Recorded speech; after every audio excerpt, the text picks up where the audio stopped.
This is the lard. This is my basic steps of making soap. I'm in my little soap area, but this is the bucket that I'm going to put it in. This is my scale. This is my lye water that I'm going to create. I use salt when I have softer oils, but today I'm going to use lard, so I won't be needing salt. These are my essential oils that I'm going to put in, my blender, my spoon, my cup that I put the lye spoon in so that it's not contaminated. Here's my lye. I've been making batches already, so that's why I have this little beaker on top of it. And then here's my distilled water that I have from my dehumidifier. I use that water. And then here's my notebook that I take notes on, and I try to keep a record of, how I concoct things, and just so I can keep track. So stay tuned. So I just put my bucket on top of my scale and I tared it so that it's 0, 0. And so all of my oil is going to go in here. I'm going to make 4 pounds. So I'm getting ready to take 64 ounces of this. I have my gloves on and I also have goggles on to be safe. Yeah. All right, so I just put in my 64 ounces within the bucket of lard, and now I'm getting ready to measure the water into my beaker, and I'm getting ready to write down what I just did. Okay, right now I just put in 24 ounces of water, like 24.2. And now I'm going to tare it so that it comes to 0. And then I'm going to add my lye, and I'm going to do 9 ounces of lye. Okay, so I just did 9 ounces. Actually, I did 9.3. I made a mistake. So I put more lye in it just because my hand, I guess, was just a little bit heavier today when I was pouring. But I tared it back to 0 because it's easier just to count from 0 than it is to say, okay, I did 24.2 plus 24.2 plus 9. So now I'm stirring up the lye that I have in here. I don't know what it's going to do. And that's why each handmade batch of soap is different, because sometimes you put in more of a substance than you have planned to, because you can't always be exact when it comes to human capabilities. So it's 9.3, so we'll see what it does with the soap. The soap that I've already made so far is over there. And this is in my basement, so I turned part of my basement into like a little soap making studio. So that's where I am now. So I'm going to stir this until it gets clear. So my lye is stirred and it's now clear. There's like a little bit floating on top. You see that little piece? It's going to have, you got condensation. And I also have condensation of the lye water because it gets really hot. That's why you wear gloves, and that's why I'm wearing goggles, and that's why I'm wearing a robe to cover my arms and most of my legs. Because if it gets on you, it will burn you. So you want to make sure you are overly safe.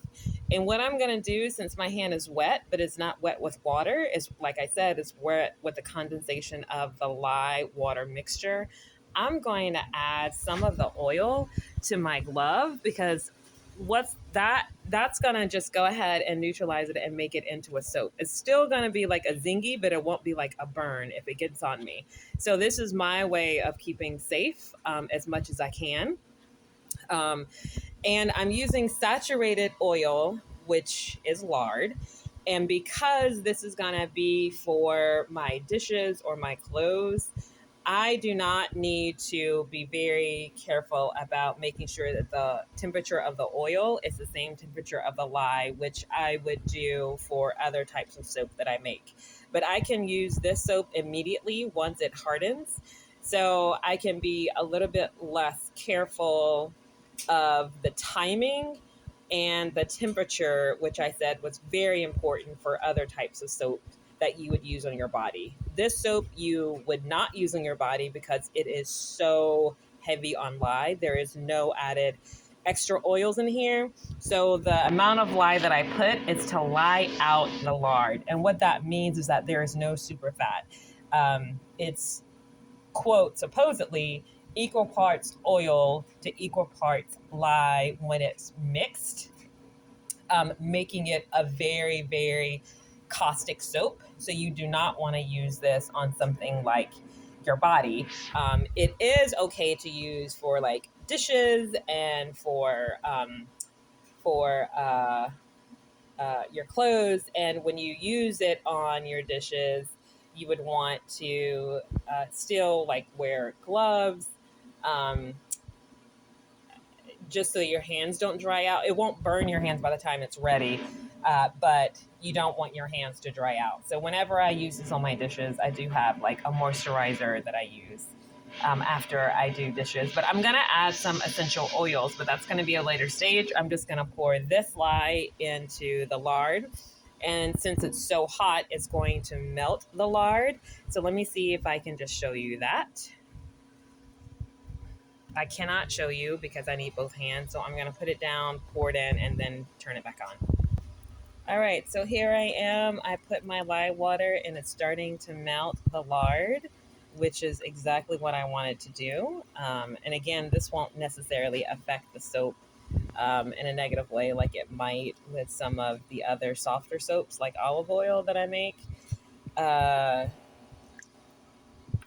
So yeah, once I soften all of this, it's gonna turn into trace, and trace just means it'll turn into what looks like pudding, and that's when you know it's ready to pour into the molds. But right before that, I'm gonna add my essential oil. So I'm gonna go ahead and let this melt, and then I'll turn it back on.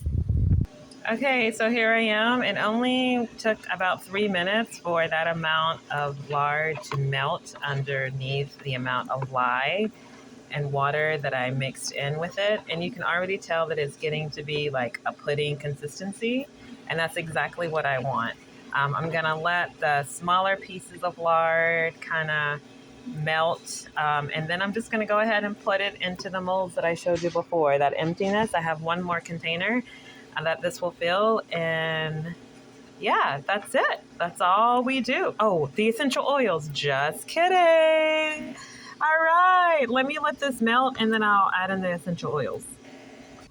Okay, so I added about 150 drops, which is like a teaspoon of essential oils to this. And this can I think carry up to 1 ounce of essential oils.